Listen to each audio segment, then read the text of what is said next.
برادران اسلام، السلام علیکم ورحمۃ اللہ تعالی وبرکاتہ۔ الحمد للہ رب العالمین،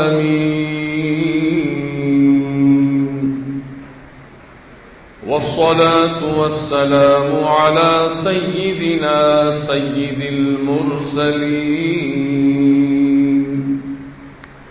وعلى آله الطيبين الطاهرين وأصحابه الكرام أجمعين، أما بعد، فأعوذ بالله من الشيطان الرجيم، بسم الله الرحمن الرحيم، إن الدين عند الله الإسلام،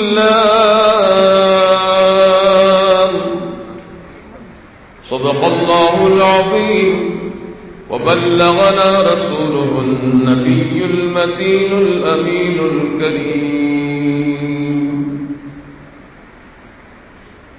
عزیزان ملت اسلامیہ، محترم بزرگوں اور شفیق نوجوان دوستوں، عقیدت اور محبت کے ساتھ حضور سرور کائنات، فخر موجودات، صاحب دولات، اللہ کے حبیب، انبیاء کے خطیب، زخم خوردہ انسانیت کے طبیب، ارواحنا فدا حضور احمد مجتبی محمد مصطفیٰ صلی اللہ تبارک و تعالی علیہ وآلہ وسلم کی بارگاہ بے کس پناہ میں ہدیہ درود و سلام پیش کریں۔ اللہم صلی علی سیدنا و شفیعنا و حبیبنا و نبینا و مولانا محمد کما تحب و ترضى بأن تصلی علیہ، صلاۃ و سلام علیک سیدی یا حبیبی یا رسول اللہ صلی اللہ تعالی علیہ وسلم۔ اللہ تبارک و تعالیٰ کے مقدس کلام سے ایک بہت ہی حکمت و فصاحت و بلاغت والی آیت میں نے آپ کے سامنے پیش کی۔ ان الدین عند اللہ الاسلام۔ دنیا میں بہت سارے ادیان ہیں، بہت سارے مذاہب ہیں، لیکن جو مذہب، جو دین اللہ تعالی کا پسندیدہ ہے وہ دین اسلام ہی ہے۔ اس دین کا نام جو اسلام رکھا گیا، اسلام کے معنی ہے سلامتی، یعنی ایسا مذہب، ایسا پیارا دین جس پر عمل کرنے سے انسان کے لیے سلامتی ہی سلامتی ہے۔ اور کوئی مذہب اس بات کی ضمانت نہیں دے سکتا کہ اس مذہب پر چلو گے تو سلامتی ملے گی، اس مذہب پر چلو گے تو سلامتی ملے گی۔ کسی مذہب نے ایسا دعویٰ نہیں کیا، بلکہ ہمارا دین اللہ تعالی کا پسندیدہ دین ہے، اور اسی دین سے متعلق اللہ تبارک و تعالیٰ نے اعلان فرما دیا، یہ اسلام ہے، اسلام یعنی سلامتی والا دین ہے۔ جو دین میں داخل ہو گیا اس کے لیے سلامتی ہے، جو دین پر ثابت قدم رہ گیا اس کے لیے سلامتی ہے، جو دین پر عمل پیرا ہو گیا اس کے لیے سلامتی ہے۔ سلامتی وقت دو وقت کی نہیں، گھڑی دو گھڑی کی نہیں، بلکہ سلامتی ایسی سلامتی ہے کہ دنیا میں جب تک رہے گا سلامتی میں رہے گا، جب دنیا سے گزر کر قبر کی منزل میں جائے گا قبر میں بھی سلامتی نصیب ہوگی، جب حشر کے میدان میں ماں اپنے اکلوتے بچے کو بھول جائے گی، کسی کو کسی کی پرواہ نہ ہوگی، لیکن جب اسلام کا ماننے والا حشر کے میدان میں ہوگا تو اس پریشانی کے عالم میں بھی اللہ پاک اس کو سلامتی میں رکھے گا۔ یہ ایسا پیارا دین ہے۔ الحمدللہ ہم اسلام پر ثابت قدم ہیں، اسلام کے ماننے والے ہیں۔ اب ضرورت اس بات کی ہے کہ اسلام کی تعلیمات پر من و عن عمل کریں۔ ماننا اپنی جگہ ہے، قائم رہنا اپنی جگہ ہے، لیکن عمل کرنا یہ اپنی جگہ ہے۔ یعنی مطلب یہ ہے کہ صرف ماننے ہی سے کام مکمل نہیں ہوگا، بلکہ ماننے کے ساتھ ساتھ اسلام کی مکمل تعلیمات پر جہاں تک آپ کی طاقت و اختیار ہے اس پر عمل کرنے کی حد المقدور کوشش کریں۔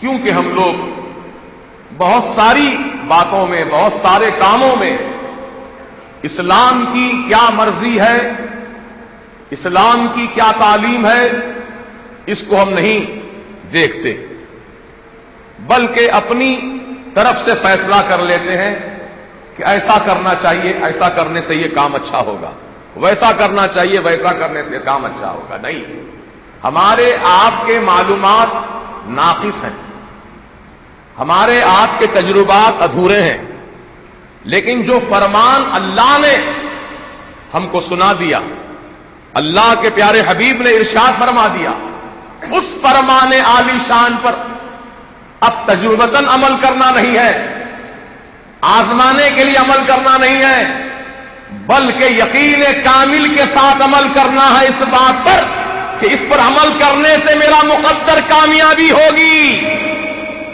ناکام ہو ہی نہیں سکتا، کیونکہ اللہ کا وعدہ کتنا سچا وعدہ ہے۔ سبحان اللہ، میرے رب قدیر کا فرمان ذیشان ہے قرآن حکیم میں، اللہ تعالیٰ نے ارشاد فرمایا، اعوذ باللہ من الشیطان الرجیم، بسم اللہ الرحمن الرحیم، ومن يطع اللہ ورسولہ فقد فاز فوزا عظیما، اور جس نے اللہ اور اللہ کے رسول کی اطاعت کی، فرما برداری کی، تحقیق وہ کامیاب ہو گیا، وہ کامیاب ہو گیا، ہوگا نہیں ہو گیا، ہوگا یہ مستقبل کی بات ہے، کامیاب ہو گیا یہ ماضی کی بات ہے، جیسے ہی عمل کیا اللہ اور اس کے رسول کے حکم پر، کامیابی اس کا مقدر بن گئی، سبحان اللہ، کامیابی اس کے لیے مقدر بن گئی۔ تو اب ہمیں یقین کے ساتھ اسلام کی تعلیمات پر عمل کرنے کی ضرورت ہے، کیونکہ یہی وہ تعلیمات حقہ ہیں جس میں انسان کی فلاح، بہبود، کامیابی اور سلامتی مقصود ہے۔ ہم لوگ اپنی طبیعت اور مرضی سے جینے کے عادی ہو گئے ہیں، جبکہ ہم کو چاہیے کہ اللہ اور اس کے رسول کی مرضی کے مطابق جیئیں۔ ایک باپ کی ذمہ داری یہ ہے کہ اپنی اولاد کو صحیح تعلیم دے، اپنی اولاد کو نماز کا حکم دے، اپنی اولاد کو اچھی باتوں کا درس دے، یہ ماں باپ کی ذمہ داری ہے۔ جو ماں باپ اپنی اولاد کی غلطیوں کو دیکھ کر نظر انداز کر دیتے ہیں تو اس اولاد کی ہمتیں بڑھ جاتی ہیں، یعنی جب چھوٹی غلطی پر آپ نے اس کو کچھ نہیں کہا، نصیحت نہیں کی، سزا نہیں دی، تو اس کی ہمت اس طرح بڑھ گئی کہ جب چھوٹی غلطی کرنے سے میرے ماں باپ نے کچھ نہیں کہا تو اس سے بڑی غلطی کر کے دیکھیں گے کیا کہتے ہیں۔ جب بڑی غلطی اس نے کر لیا تو جب بھی ماں باپ خاموشی اختیار کیے، حتیٰ کہ غلطیوں کا سلسلہ لامتناہی چلتا ہی جاتا ہے، اور یہاں تک کہ خاتمہ اس کا بہت برا ہوتا ہے۔ اس وقت افسوس کرنے سے، اس وقت پچھتانے سے کوئی فائدہ نہیں۔ اس لیے ماں کی گود ہی بچوں کی درسگاہ ہے۔ جب بچہ یا بچی اپنی ماں کی گود میں دودھ پیتے ہیں تو میرے ماں بہنوں، اگر تم اس وقت سے ہی اسلام کی تعلیمات پر عمل پیرا ہو جاتی تو تمہاری اولاد نہ بگڑتی، تمہاری اولاد گناہوں کے راستے پہ نہ چلتی، تمہاری اولاد غلط راہوں پہ نہ چلتی، تمہاری اولاد غلط کام نہ کرتی، بلکہ تمہاری اولاد نیک و صالح بن کر زندہ رہتی اور تمہارے لیے ثواب کا ذریعہ بن جاتی۔ کیونکہ حدیث پاک میں ہے کہ نیک اولاد، فرما بردار اولاد، اللہ رسول کے ماننے والی اولاد، اس کی تعلیمات پر عمل کرنے والی اولاد زندگی میں جتنی بھی مرتبہ سانس لیتی رہے گی، ہر ایک سانس پر اللہ تعالی ماں باپ کے نام اعمال میں ایک ایک نیکی لکھتا رہے گا، ہر سانس کے بدلے ایک نیکی۔ سانس تو بیٹا یا بیٹی لے رہے ہیں، لیکن نیکی ماں باپ کو دی جا رہی ہے، اس لیے کیونکہ نیک ہیں، یہ اچھے ہیں، فرما بردار ہیں۔ تو عزیزان ملت اسلامیہ، تو ہماری ماں بہنوں کی ذمہ داری ہے کہ جب اللہ ان کو اولاد سے نوازے تو اپنی اولاد کو بچپن ہی سے تعلیم دے، بچپن ہی سے ان کو اللہ رسول کا نام سناتی رہے اور نعت شریف پڑھ کر سناتی رہے، اللہ تعالیٰ کا ذکر کرتی رہے، قرآن کی آیتیں پڑھتی رہیں۔ جب بچوں کو دودھ پلائیں تو دودھ کی ہر دھار کے ساتھ ساتھ اللہ اور اس کے رسول کی محبت بھی گھول کے پلاتی رہے، جیسا کہ سیدۃ النساء سیدہ فاطمہ زہرا شہزادی رسول خاتون جنت رضی اللہ تعالیٰ عنہا رہے، وہ تو پیدائشی جنتی ہیں، صرف جنتی نہیں بلکہ جنت کی مالکہ ہیں، جنت ان کے نام پر رجسٹر کر دی گئی ہے۔ خاتون جنت جنتی عورتوں کی سردار ہیں، شہزادے جنتی جوانوں کے سردار ہیں، اور ان کے نانا جنت کے مالک و مختار ہیں۔ ایسے گھرانے والے اپنی اولاد کو تربیت نہ بھی دیتے تو جنتی تھے، لیکن امت کو تعلیم دینا مقصد تھا، اور اپنے تمام رسول پاک کے غلاموں کو تعلیم دینا مقصد تھا کہ سیدہ فاطمہ زہرا شہزادی رسول اپنے شہزادوں کو جب دودھ پلاتی تھیں تو کیا پڑھ کر دودھ پلاتی تھیں، کیا کہہ کر دودھ پلاتی تھیں؟ سب سے پہلے آپ پڑھتی تھیں بسم اللہ الرحمن الرحیم۔ میں بچہ تو پڑھنے کے قابل نہیں ہے، لیکن کم از کم میں اپنے بچے کو دودھ پلا رہی ہوں، اور بچہ دودھ پینا شروع کر رہا ہے تو اللہ کے نام سے دودھ پلاؤں، بسم اللہ الرحمن الرحیم پڑھ کر دودھ پلاتی، اور جب بچہ دودھ پینا شروع کر دیتا تو آپ کی زبان پر یہ کلمات جاری ہو جاتے ہیں، حسبی ربی جل اللہ ما فی قلبی غیر اللہ نور محمد صلی اللہ لا الہ الا اللہ حسبی ربی جل اللہ ما فی قلبی غیر اللہ نور محمد صلی اللہ لا الہ الا اللہ لا الہ الا اللہ لا الہ الا اللہ۔ پورا دودھ پیتے پیتے بچہ جب بس کر دیتا تب آپ اپنی زبان سے اللہ رسول کا نام لینا بھی بس کر دیتی، یعنی مطلب دودھ کی ہر دھار میں بچے کے حلق میں جو جا رہی ہے، صرف دودھ ہی نہیں جا رہا ہے، دودھ کی ہر دھار میں، دودھ کی ہر قطرے میں اللہ رسول کا نام بھی شامل ہو کر جا رہا ہے۔ تو بڑے ہو کر شہزادے امام حسن کہلائے، امام حسین کہلائے، جنتی جوانوں کے سردار کہلائے۔ یہ تربیت کا نتیجہ ہے کہ ان کی ماں نے ان کو ایسی پیاری تربیت دی، قرآن پڑھتی ہوئے دودھ پلاتی تھی، اللہ کا نام لے کر دودھ پلاتی تھی، رسول پاک کا نام لے کر دودھ پلاتی تھی۔ حسبی ربی جل اللہ کا معنی کیا ہے معلوم آپ کو؟ میرا رب میرے لیے کافی ہے، جو عزت والا ہے، بزرگوں برتر ہے۔ حسبی ربی جل اللہ، میرا اللہ میرے لیے کافی ہے جو بزرگوں برتر ہے، عزت والا ہے۔ اور ما فی قلبی غیر اللہ، میرے قلب میں اللہ کے سوا کوئی چیز نہیں ہے، موجود اگر کوئی ہے دل میں فاطمہ کے تو اللہ کی محبت موجود ہے۔ فرماتے نور محمد صلی اللہ کے پیارے رسول محمد عربی جو ہے وہ اللہ کا نور ہے۔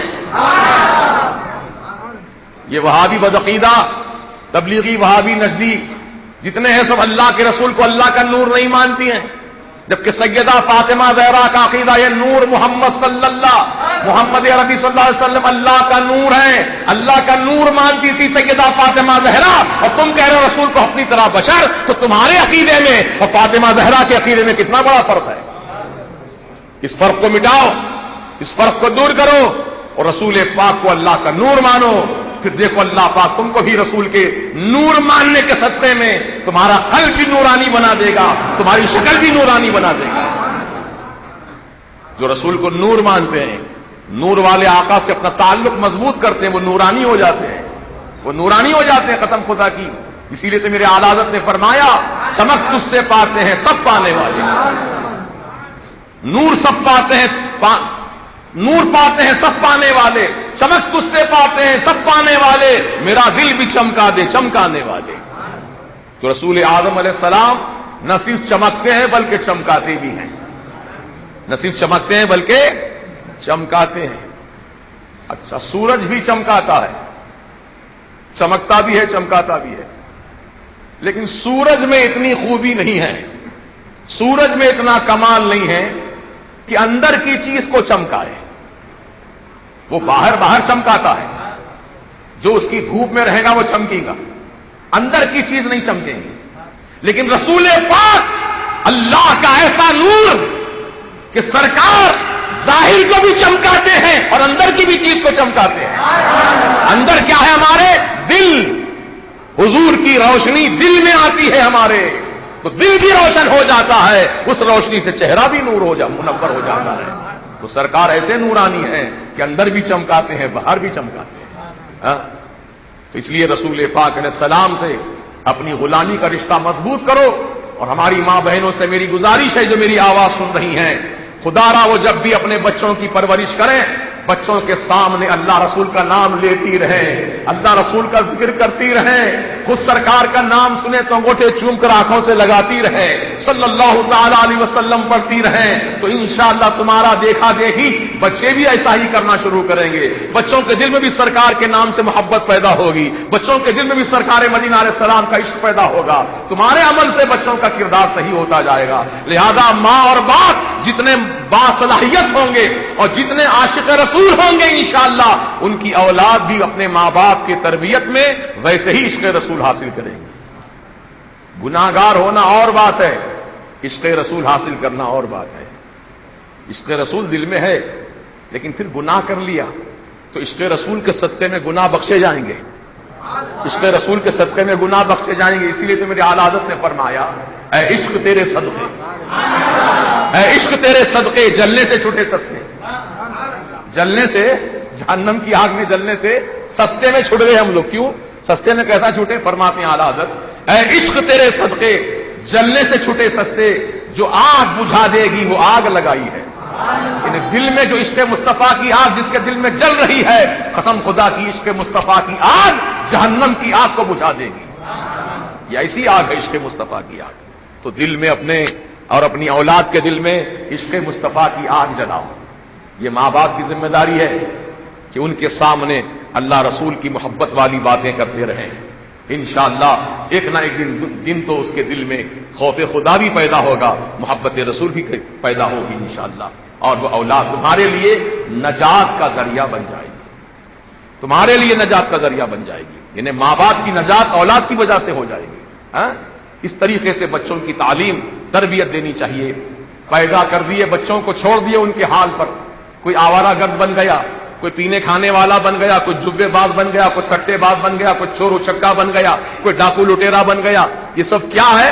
تعلیم و تربیت کا نتیجہ کہ ان کو بچپن میں صحیح تعلیم نہیں ملی, بچپن میں صحیح تربیت ماں باپ کی نصیب نہیں ہوئی. اس لیے بچے بگڑ گئے, حالات کا شکار ہو گئے اور ان کے ذہن و دماغ پراگندہ ہو کر کے گناہوں کے دلدل میں پھنستے چلے گئے. اب بھی وقت ہے اپنی اولاد کو صحیح راستے پر چلانا اور ان کے لیے دعائے خیر کرنا, کیونکہ ماں باپ کی دعا اولاد کے حق میں ایسی قبول کی جاتی ہے جیسے نبی کی دعا امت کے حق میں قبول کی جاتی ہے.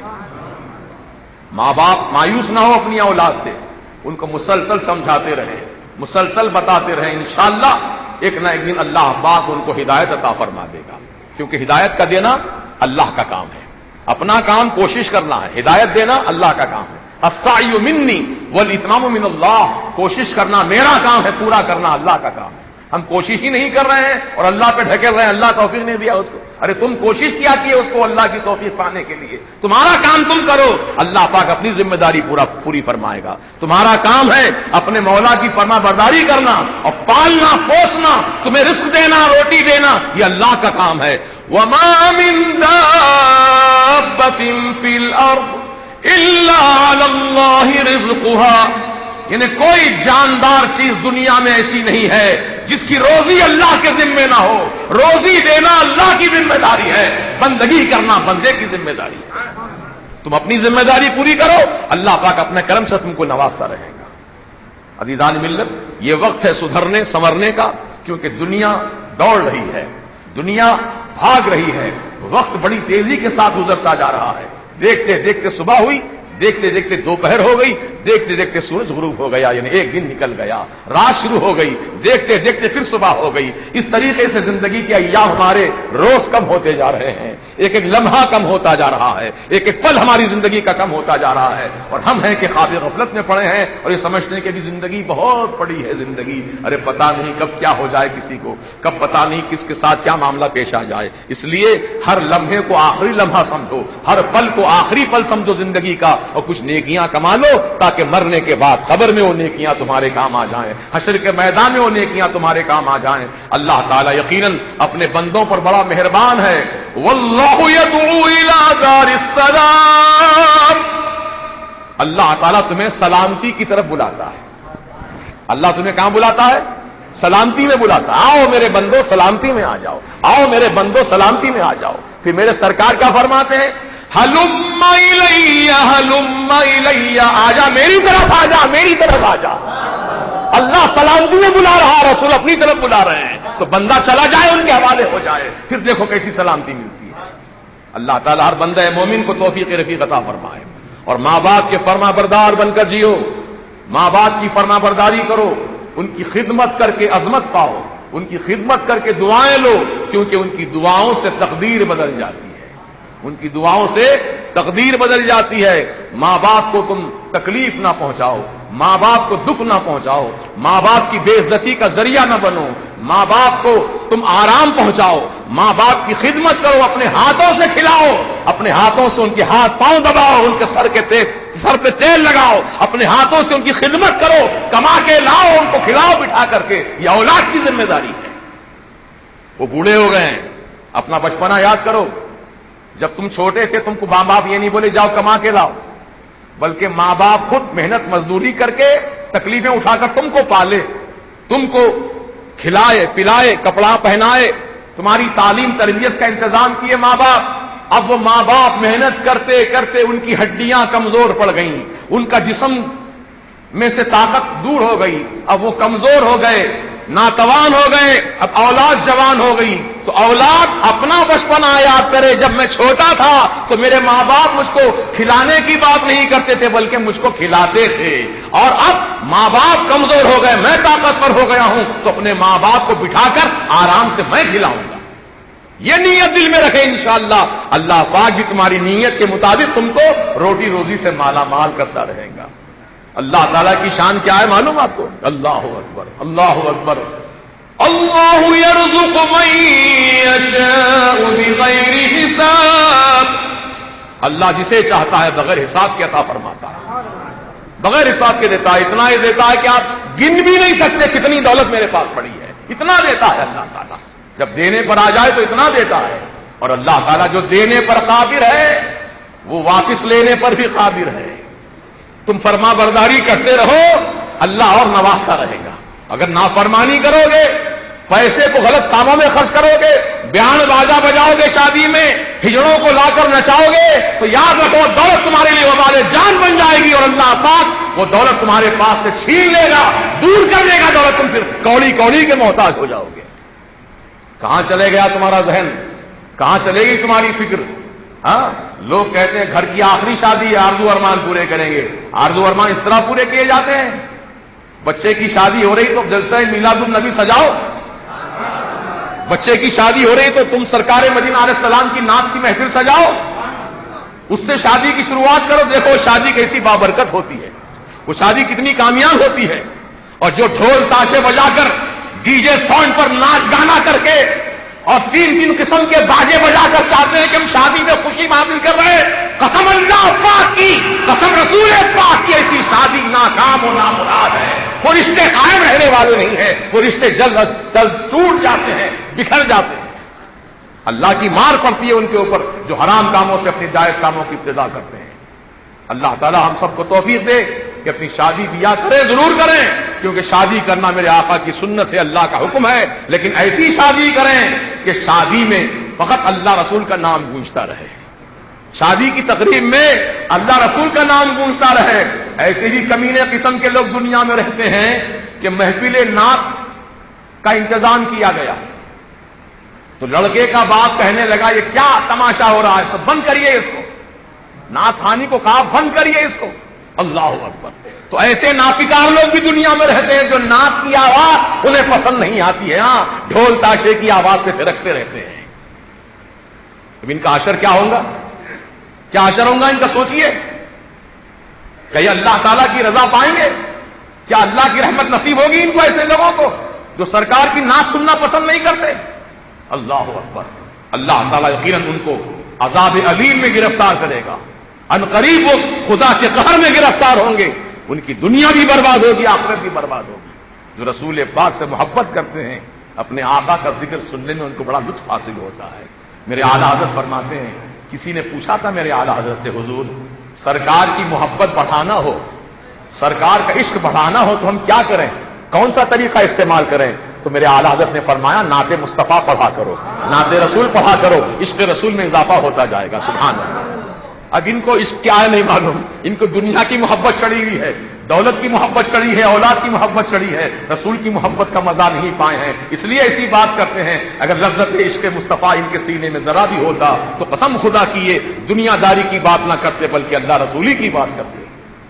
ایک تو دنیا داری میں ڈوب گئے، گناہوں کے دلدل میں پھنس گئے، اور آج کا حال بڑا ہی عجیب و غریب حال ہے. پراگندہ کیفیت ہو گئی ہے اور لوگوں کے ذہن بکھر چکے ہیں، عقیدہ بگڑ چکا ہے، اعمال بدل چکے ہیں. اس لیے اللہ تعالیٰ کا قہر دنیا میں نازل ہو رہا ہے، کبھی بارش کی شکل میں، کبھی سیلاب کی شکل میں، کبھی قحط کی شکل میں، کبھی گرمی کی شدت کی شکل میں. اللہ کا عذاب مختلف شکلوں میں آتا ہے دنیا میں. تو لہذا بندے کو چاہیے کہ اب تک جو بھی گناہ اس نے کیے ہیں ان گناہوں سے توبہ کر لے اور سچے دل سے راضی ہو جائے اللہ تعالیٰ کے اسلام سے اور اس پر عمل کر لے. انشاءاللہ اللہ پاک پھر اس کو اپنی رحمت کے سائے میں جگہ عطا فرمائے گا.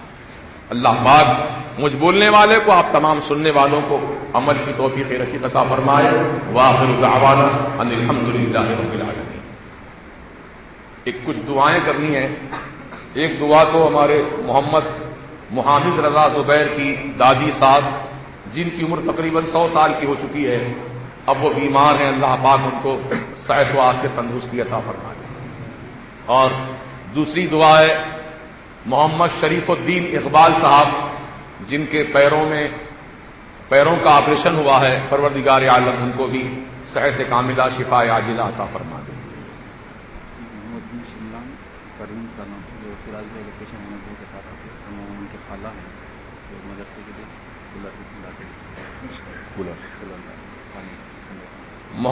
محمد بن شملان اور پروین سالم، ان دونوں نے اپنی طرف سے دارالعلوم فیض رضا وادی رضا مرکز اہل سنت کے لیے ایک بڑے کولر کا اہتمام کیا ہے، عطیہ دیا ہے.